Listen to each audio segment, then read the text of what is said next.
I have worked with different independent record labels in Ireland and outside, different major record labels and different publishers. And I suppose how I originally got into this is I used to DJ years ago, and DJing led me into, I suppose, having more of an interest in beat production and production in general. I suppose I'm one of the self-taught generation. I didn't get an internship as such as a lot of people would back a while ago. So basically I worked my way up from, I suppose, learning from blogs and different tutorials and stuff like that online. So I know today's topic is the arrival of independent music in Ireland, and I suppose a big part of that for me, the reason for it is because of, I suppose, the arrival of music technology and how music technology has let independent artists make music now wherever, whenever, and however you want. It's never been so easy, you know. We can make music if we're, I don't know, on a bus, on a train, at a beach. It doesn't matter, you know, because we have this technology now that lets us do so.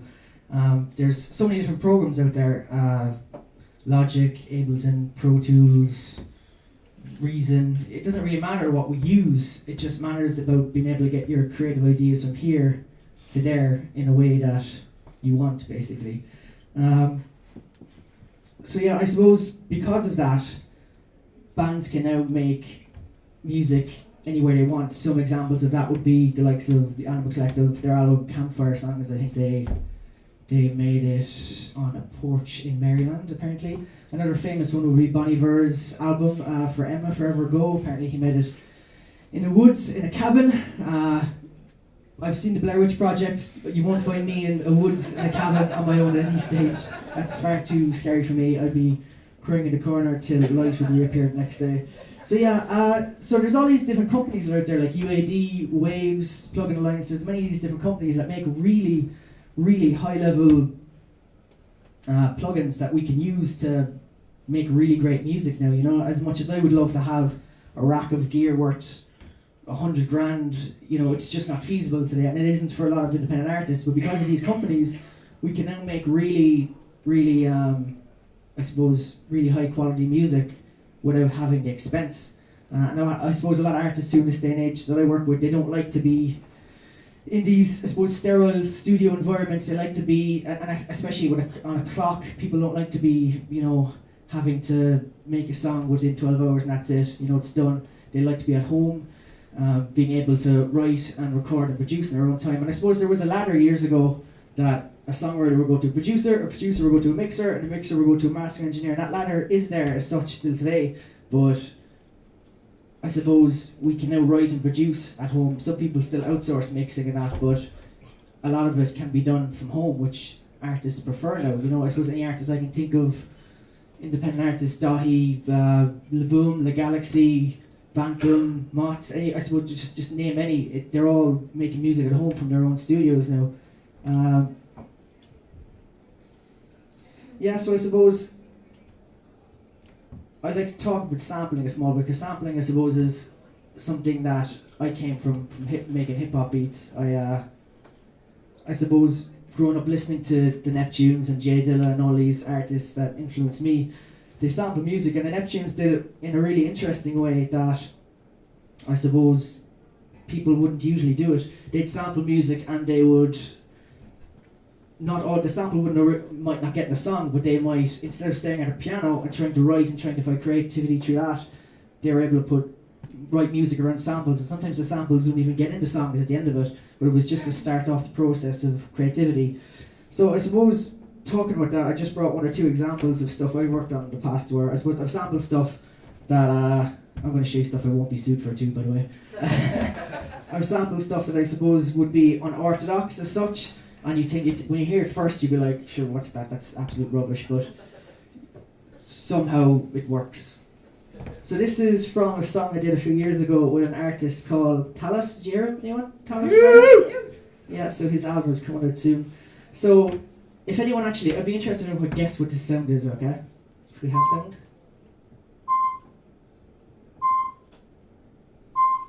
Anyone? Hand monitor.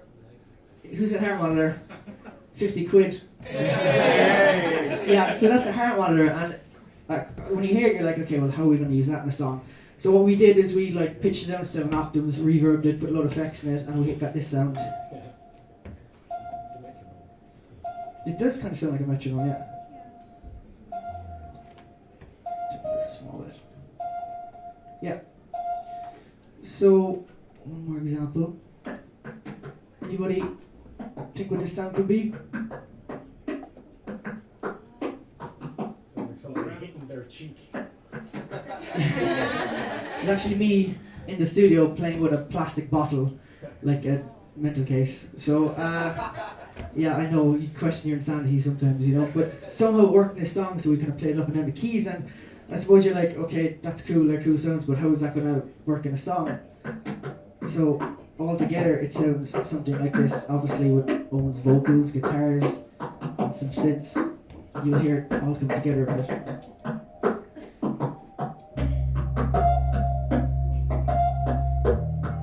Just fast forward to a small bit.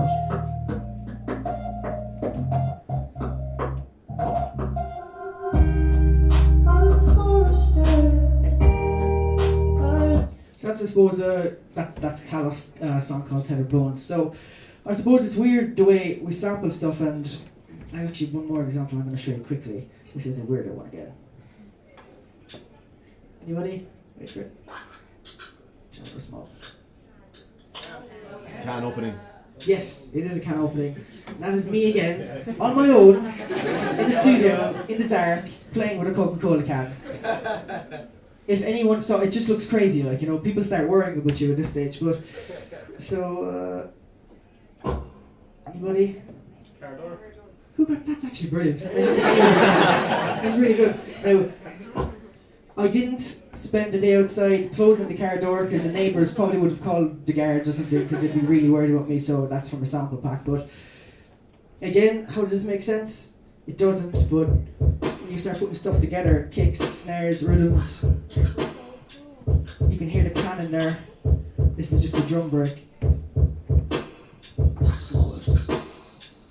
Hats and bass line. This is a song called Intergalactic off our Young One album, Bert. So I'll just show you in context there. Just fast forward to Rachel, I hope she doesn't mind us.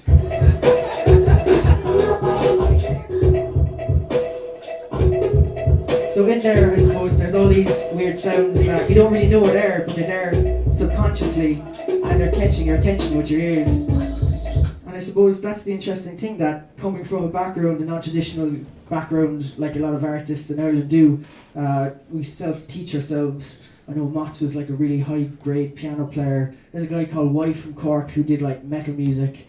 And when these people mess with electronic music, I suppose it's a really interesting way they go about it, and it's a